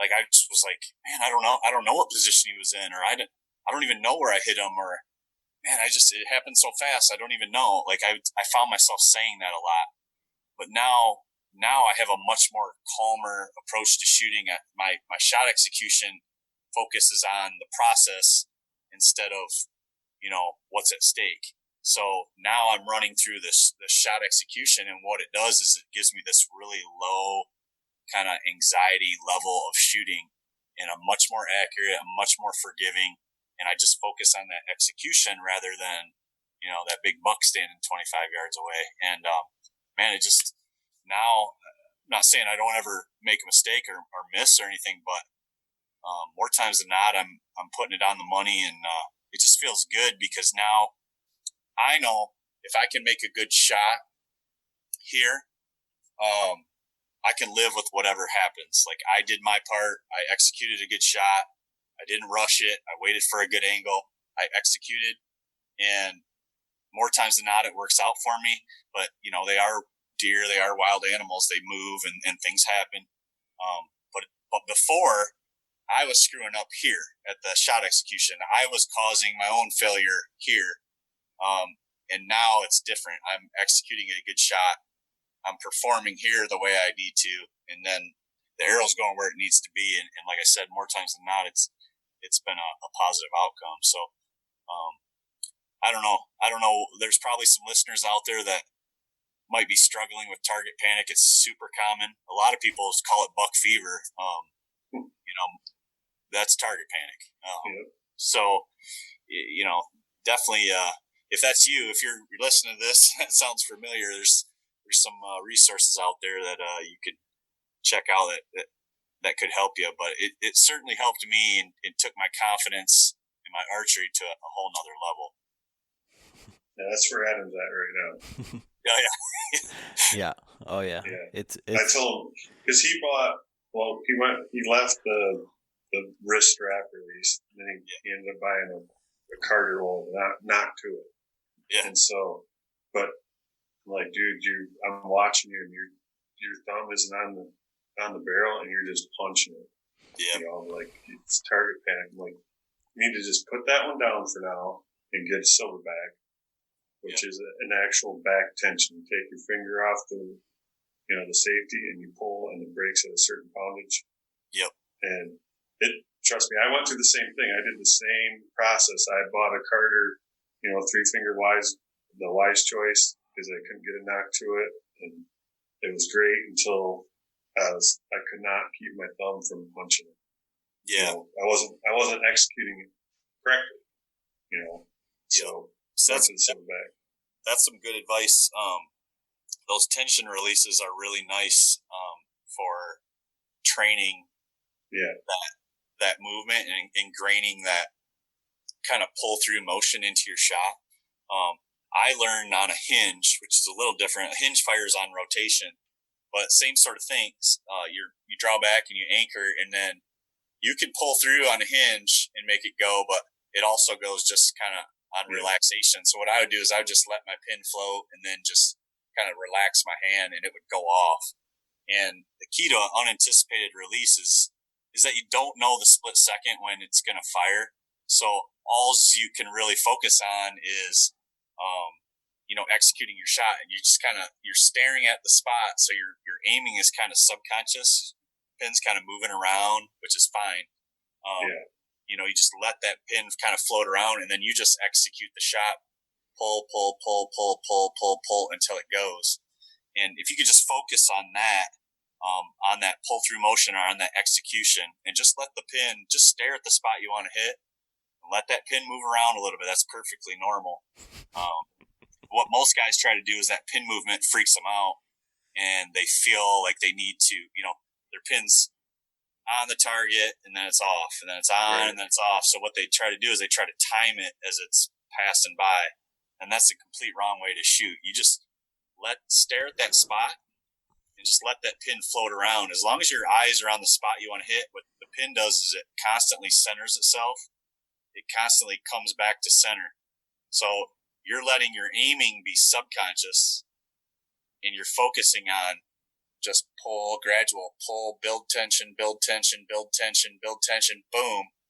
And the arrow goes right to where your pin was floating. So if your pin's floating, let's say you're shooting at a circle like this, and your pin's going here, kind of around the circle, maybe just outside of the circle a little bit. That's okay, because it's always coming back to center. It's just something your brain does. Just like you've heard guys say it, but you drive a car, you're staring down the road, you're not thinking, okay, left, right, left. You just stare, and it's subconscious. You just stay right in the middle. Same thing with aiming your bow. You just let that pin float, and floating is good. Just learn to love that float and accept it, and then run that execution separate. Just pull, and slowly build enough tension till it trips that trigger. And that's the surprise release. And some guys might say, well, in a hunting scenario, I don't want a surprise release. That I need it to go now. What I feel like, and this is just my opinion, once you ingrain that shot execution of pull, I can make it go quick. I can make it go slow, and my point of impact is the same. So if I got a deer, chasing a doe through, and I'm, like that, get it to stop, and I got to make it go pretty quick, I just pull a little more aggressively into that wall. So I'm pull, boom, and it goes. And it's just it's a second. Right. Whereas if I'm out out west, that muley right behind me in Wyoming a few years ago, that was a 60-yard shot, really steep angle. He was feeding, had no idea I was there. I came up over the mountain, and I drew back, and it was one of those things where it's like I had the time. It was a long shot. I needed to make it count. So I just came back to anchor and letting that pin float in his vitals, no rush. And then I kind of let it, I see that pin settle down slightly, and then I just slowly, gradually build pressure, boom. Sends that arrow and just hits the mark. So there's times where, I run it more kind of slow, a slower execution, and there's times where you do got to speed it up. But what you need to do before any of that is possible is you gotta ingrain that execution into your subconscious. It needs to be automatic, and you have to practice that, hundreds and thousands of reps, so that this or this is no longer your vocabulary. You forget it. You just throw that out the window. You never use it again. So if you're struggling with target panic, that's how you beat it. If you're not struggling with target panic, there's some guys out there that shoot an index figure release, and they are what we call a command style shooter. They get the pin on the target, and then they hit the trigger, punch it. Some guys do that, and they never develop target panic. But I think the consensus is from a lot of the archery coaches, the majority of people that do that end up developing some form of target panic. And some people never get over it, and they fight it their whole life. And then other guys go kind of the route that we went and have to do something like this to beat it. But this is the correct way. If all of us got an archery coach when we were 9, this is the way they would have taught us to shoot. You know what I mean? Like, we went to an archery shop, and they gave us a bow, and they gave us that true fire release and say, put the pin on the target and squeeze the trigger. I mean, that's the way they teach everybody. And unfortunately, that leads to target panic down the road. Absolutely. Yeah, that's John's wheelhouse. So, I mean, before I knew what target panic was, John was giving me talks about target panic and saying, no, you need to do this, you need to do that, you need to do this.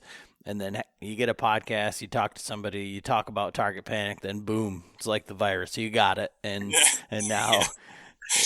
And now you know what it is, and now it's like, okay, well, oh, geez, and you're exactly right, that all that anxiety, all that, everything. Last year, the Total Archery Challenge, our listeners have heard this, but it was the worst experience of my life. That last day, I couldn't hit a deer at 30 yards, let alone a bison at 80. It was awful, and it was like didn't matter how many arrows. It was the drive-by of drive-bys. It was just terrible. Yeah, that's a a bad place to be. And I was right there, man. That year where it peaks, that's how I was. I couldn't even draw my bow back. I mean, I couldn't even draw my bow back without hitting the trigger. There didn't even have to be a target down there. I just sent one. Like, who knows where it went? You know what I mean? It was that bad. It was like crazy. So you're doing the right thing. What you need to remember though is you got to commit to this 100%, because if you do it 80%, but then 20% of the time you still, command style, eventually that's going to catch you back up to you, and you'll kind of fall back into it. So what I told myself was like, never again am I going to squeeze the trigger.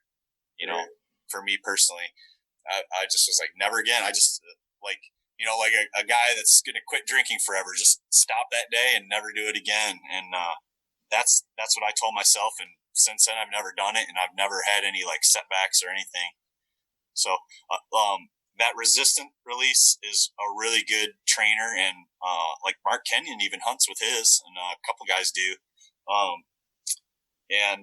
The hinges are nice too. I spent a whole season hunting with a hinge, and every animal I shot, I think I heart shot every single deer I shot that year with that. I mean, it was just, to this day, I still have a hinge, and I probably shoot that the best.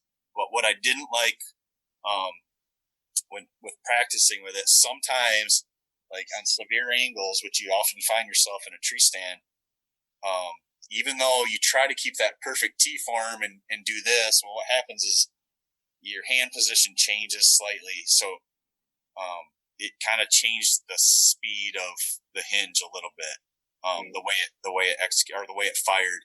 So I kind of gravitated back towards the thumb button for hunting, but I execute it the same way. I just pull until it goes. So I think you're on the right track. That's why I told Adam, I'm like, dude, you got to, once in a while he'd have a perfect shot, but that barrel's there, and it's just like, it's not going, because I went through the same thing. It's like, it's not going. Oh, I got to make it go. Yep. And like, put that one away and get the I told me to get the silverback. I have a hinge too. I shoot my hinge 99% of the time now, unless I'm hunting. Then I go back to my thumb trigger. But I did what Bomar did and took the barrel off. So now I just have the lever, and I shoot that pretty much like a hinge. I just put my thumb right on the frame, and then I just rotate through. Yep. And that's how I shot my turkey yesterday. And it was like, I was holding on that bird it felt like forever. On the video, it's a long, long, long time. Because I'm like, there was actually 3 birds in there, and I'm like, this middle one, I got a shot on him. Nope, it's the one on the right. But then when I, like, at that point where I'm like, I know, all right, I got my shot. So then I just sat there and just let the pin float. I was just looking right at his neck and just pulled, and then, went off. Yeah. Yeah, you could dive a little deeper into it. There's actually different ways to kind of execute the shot with the goal in mind of an unanticipated release. There's a relaxation method where you kind of hold more static, and then you just start to relax your hand, and what it does is your release, you're basically lightening up your hand or relaxing your hand, and it's kind of letting the release go forward into your thumb instead of aggressively pulling through. But I think as a hunter, I don't know. I'm no archery coach or expert, but I feel like that pull through motion is a little more, maybe a little more, it gives you a little bit stronger shot, a little more repeatable too, like in a hunting situation where, you got that deer there and you're staring at that spot, and you're kind of building tension rather than, when you got a big buck there, it's kind of hard to release because you got the adrenaline or relax. I mean, so you got adrenaline going and everything else. And I've killed a few deer like that, trying it, just kind of relaxing the hand, and it works. But I keep going back to that more of that strong kind of pull through motion, and just I feel like when I have that more of that strong shot, that aggressive kind of expansion, that I just tend to shoot a little more consistently, and I don't know, it's worked out well for me. And it seems like guys like Dudley and those guys, a lot of his teachings have really, really helped me, 4 or 5 years ago. when I was kind of learning this new method, but it seems like he kind of feels that same way. So I think you're on the right track. Yeah. I need it, but I've started using that silverback, and it's definitely a different thing. And like I had said on a previous podcast, like when I was at ATA, there's no sights or anything on those bows, so it was easy to make a good shot because there was nothing to focus on. There was nothing to be afraid of, I guess, in that regard. But put a sight on the bow and then start trying to shoot at spots and stuff like that, and you get that drive by, that frustration, and then the way that we didn't shoot we shot in a 1 arrow league, so it was one 15 minutes later another one, and you make a bad shot and now you got 15 minutes to dwell on it, and then you get up to the line again and it's like, oh, and so this is definitely helped. It's a whole new world, because I can see with that silverback and that tension, wanting to make it go off, and sometimes I let my thumb off and it goes off, and then other times I do a good job and pull through, and then other times like it's just not going, and it's like, come on, and then that arrow's wasted. That, I mean, I've heard that's been I guess if there has been any criticism with that type of resistant release, that's kind of what I've heard from a few guys is, depending on how hard you're pulling into the wall initially, when you take your finger off that safety, you got to be consistent with that. And sometimes you're in a high pressure situation and you're pulling a little harder than normal. When you get back here, you take your finger off and boom, there it goes. And another thing too is like that front shoulder, like, me personally, like there's a lot of times like when I start shooting bad, I'm getting a little weak in this front shoulders, and there's like a little bit of movement there that can totally change the way that resistant release feels. If it's back a little like this, that's when you're feeling like, oh my gosh, like I'm pulling, because essentially you just kind of like shifted everything back, or maybe you got a real strong front shoulder, you're really kind of holding it out there like this, and then it's that tension, that initial tension is already like past the threshold, you know what I mean? So you really got to get consistent. It definitely teaches really good form and getting those shoulders even and everything else. But yeah, I had the Carter Revolution for a while, and I ran into that a little bit. But again, like I kind of gravitated back towards the hinge and then the thumb. But I think if you stick with that, if nothing else as a trainer, maybe you choose not to hunt with it down the road, or maybe you do, but if you just kind of pound those arrows with that, it forces you to pull through. That's a great way to just ingrain that shot execution. And one thing too, I'll mention too, if like, if you're aiming and your pin's kind of moving around and like you're starting your process and then you stop, and you're starting and then you stop, that's target panic. Like every time if you're kind of starting your pull through and then the pin's over here and then you're stopping and then it's coming back and then you start pulling and then you stop, that's bad. Like, don't do that. That's target panic right there. Instead, just stare at this spot and kind of almost, you don't even have to really worry about what your pin's doing. It's going to just do this, but it's always going to kind of keep circling back around. And you just pull through, focus. Your mental focus should be, say something like, pull, or, something like that is giving you the focus to just kind of build that tension and pull. I usually go pull until it goes. But that pin can move all around. If you're getting really erratic pin movement, that tends to increase anxiety. That can be sometimes minimized with like different stabilization and stuff. And that's kind of the stuff that I've toyed around with, is different stabilizer weights and balancing my bow so that it creates more of a slow, calm type pin movement. So that might be something, down the road to look into more if you haven't already. That gives you a little more calmer sight picture. Then it's easier to just kind of pull. If you got a real erratic pin, it's like, oh my God, like, Jesus, how am I going to hit this thing? Even though if just executed right, it'd still go where you want it to go. But that erratic pin movement creates anxiety because we feel everybody wants to just hold that pin like, boom, perfectly still in the middle, and it just doesn't happen, so. That's one of the things I just noticed this the other day. I built some strings for Adam's bow and got it all tuned up finally.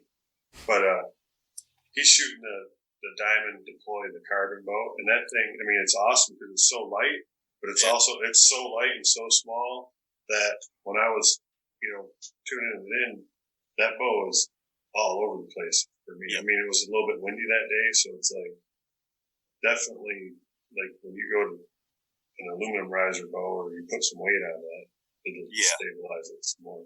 And just from shooting a lot, like I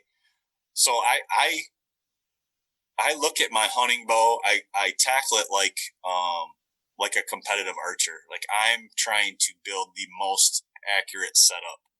And like all this time of year, like all spring and summer, I mean, I'm so archery focused. I'm trying to maximize my forgiveness and my accuracy.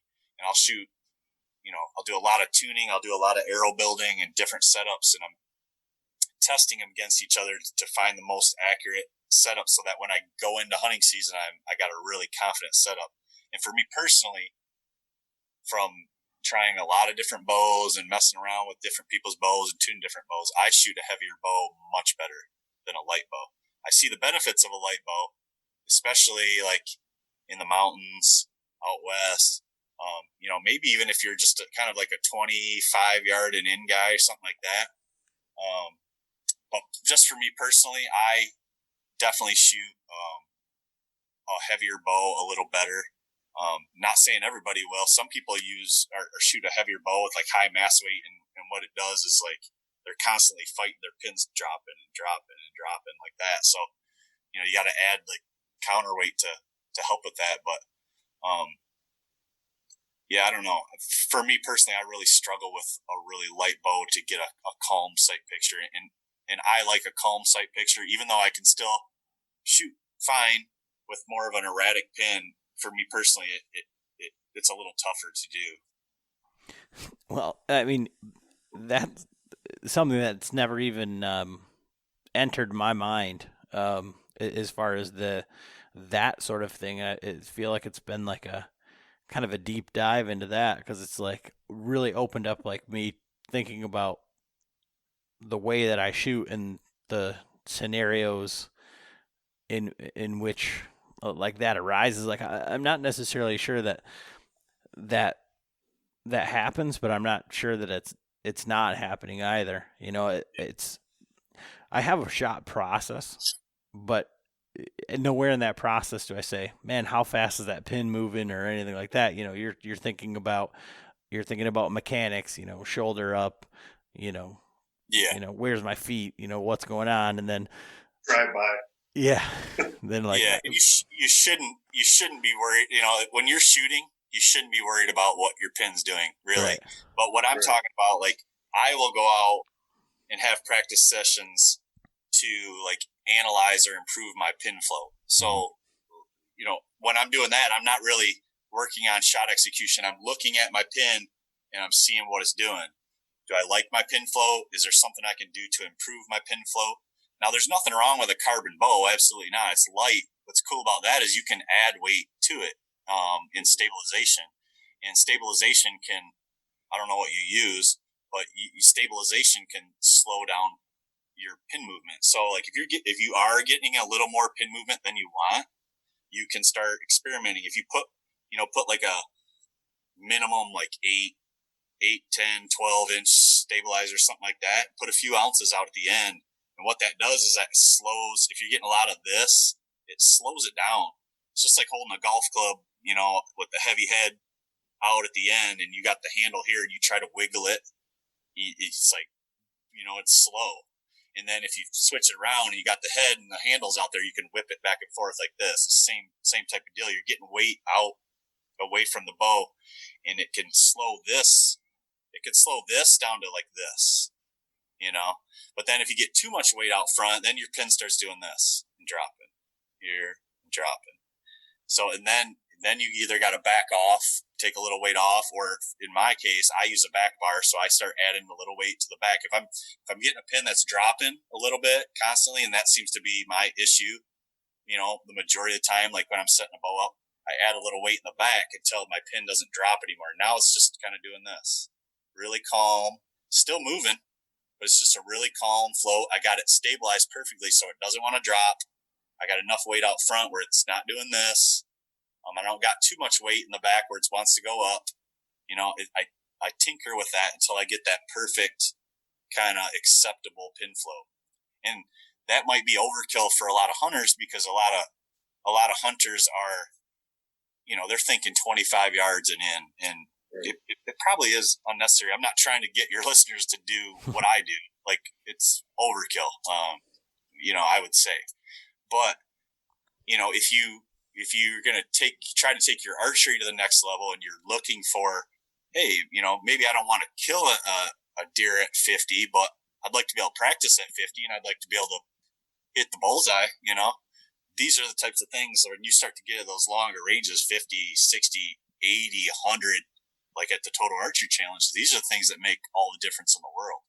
And that's why, this buck here in my antelope, I was able to make a longer shot because I have a setup that's really well balanced. I'm executing a good shot. It's a setup that's really forgiving and accurate that I have a lot of confidence in. If I just took a bare bow out there, there's no way. You know what I mean? There's no way I'd be able to do some of that stuff. So it just depends on how far down that rabbit hole you want to go. It's definitely, I know just straight up killers that don't use a stabilizer, that don't shoot past 20 yards. Eberhardt's like 20 and in, you know what I mean? So this is just the way I do it, and I'm not telling anyone else they should do it this way. It's just, I enjoy it, and I think that's why I go so far down that rabbit hole. And for me personally, I've seen an increase in performance and in success, and then in shot opportunities because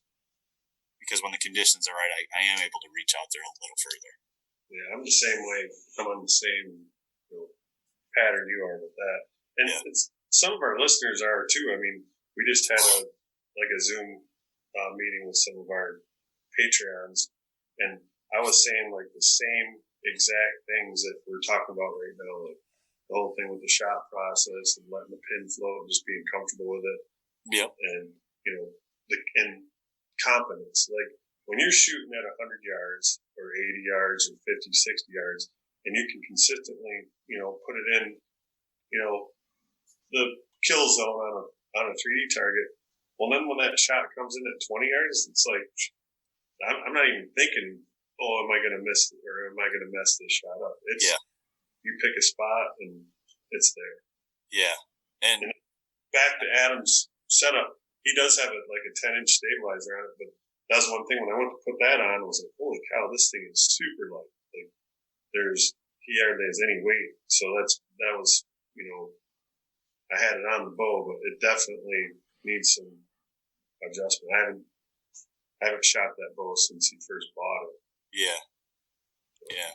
Yeah. And I know hunting is like, bow hunting specifically is, is about getting close to the animal. And I'm 100% on board with that, but it does feel good when you, are able to practice at those longer distances. And like you said, you get more confident.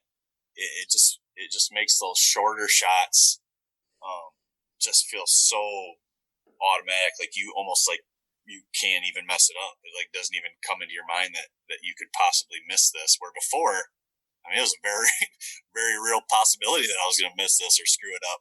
But it does feel good too. Like I find often, or I'm really comfortable in that kind of like 30 to 40 range. And so what a lot of times what I find in my setups now is I'm setting up back a little bit from where I used to, which has given me a little more, a little more forgiveness with the wind and the swirling. And I'm out of the view. I'm not quite like in their face all the time. I'm not saying all the time. But if there's an opportunity there, I find myself hunting back just a little because I do feel a little, more confident, with that 30, 35-yard shot. So I'll get kind of out of their bubble a little bit and kind of let things materialize in front of me instead of like in the past where I would get like right in there with them, 15 yards or whatever. And a lot of times, thermals or, get you, or this doe over here that you didn't see, get you as you're kind of shifting around. So it does have some benefits there, and I'm not one to condone long shots or say people should be taking long shots, but it does open up some doors there and does give you some confidence in those like normal bow hunting ranges. Yeah, it's pretty awesome, to have you on here and talk. I wanted to talk more towards the listeners' side of it because of the way that you are able to capitalize and the humble nature. You talk about like, these deer that you've killed, and you've been keeping a log for, what are we at, 22 years now, and it isn't, overnight success. It isn't.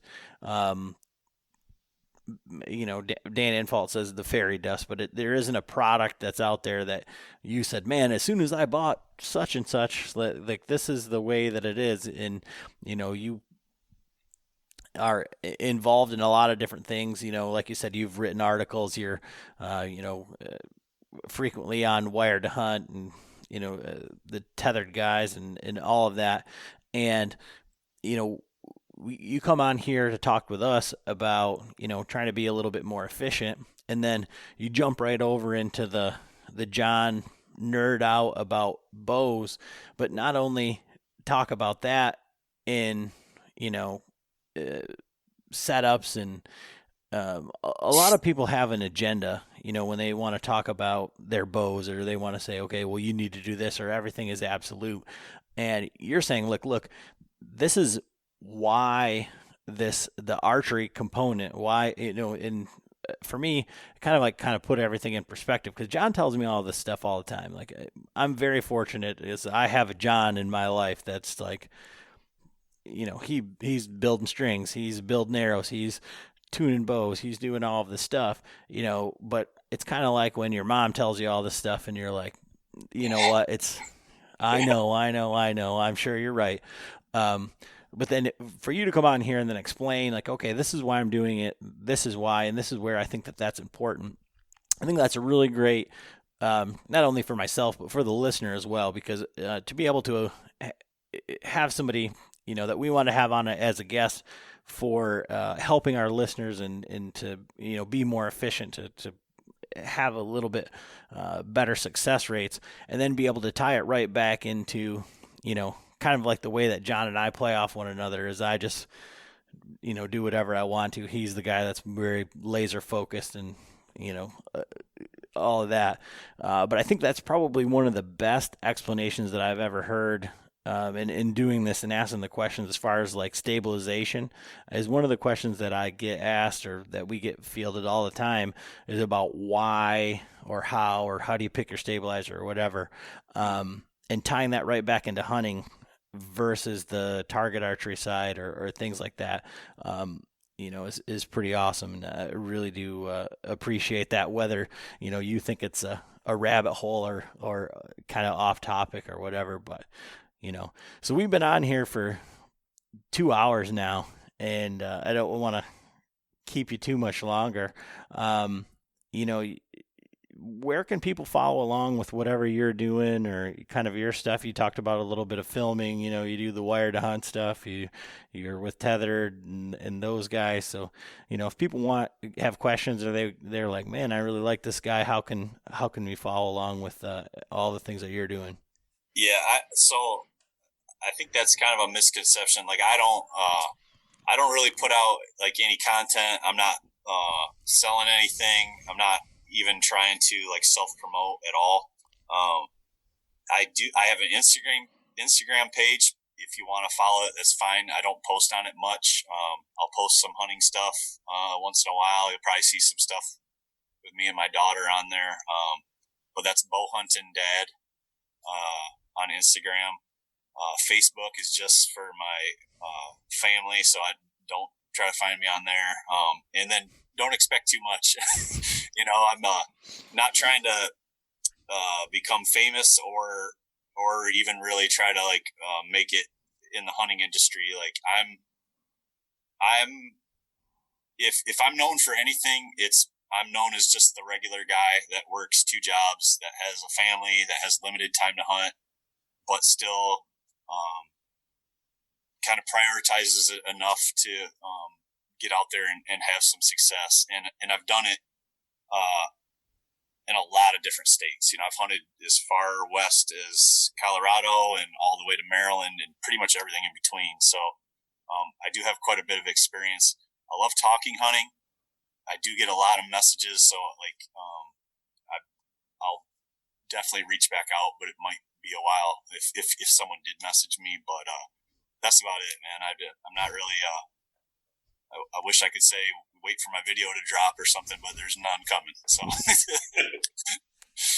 Well, I really appreciate that, and that being said, I really appreciate you taking the time to sit down and talk with us and kind of basically talk directly to the listeners, because, like you said, that everyman, that humble, that not trying to sell anything, but having the success is we've said it on here, no matter who we talk to, but there's a lot of guys out there that you don't know their names, that they're incredible hunters that don't want any recognition or anything, and those are the ones that we could all learn a lot from.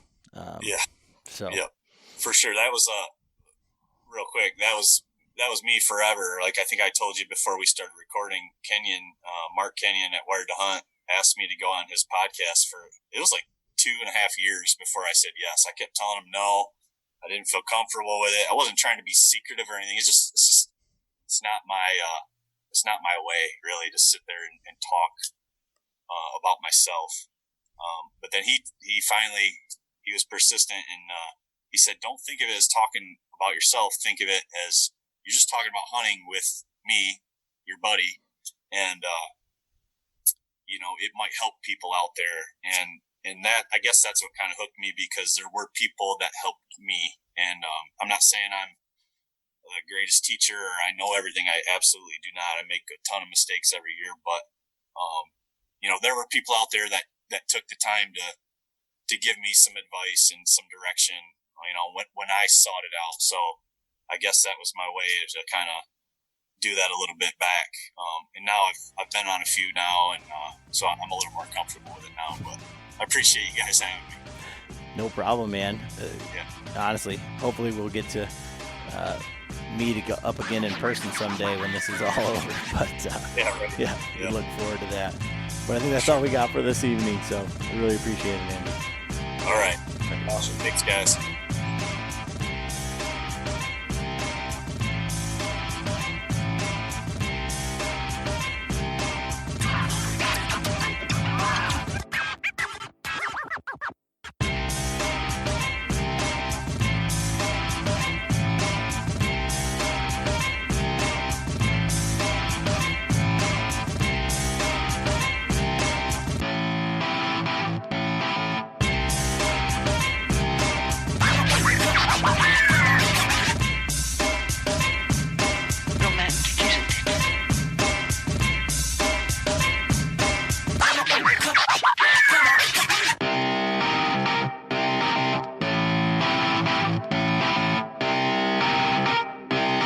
Shut up and sit down.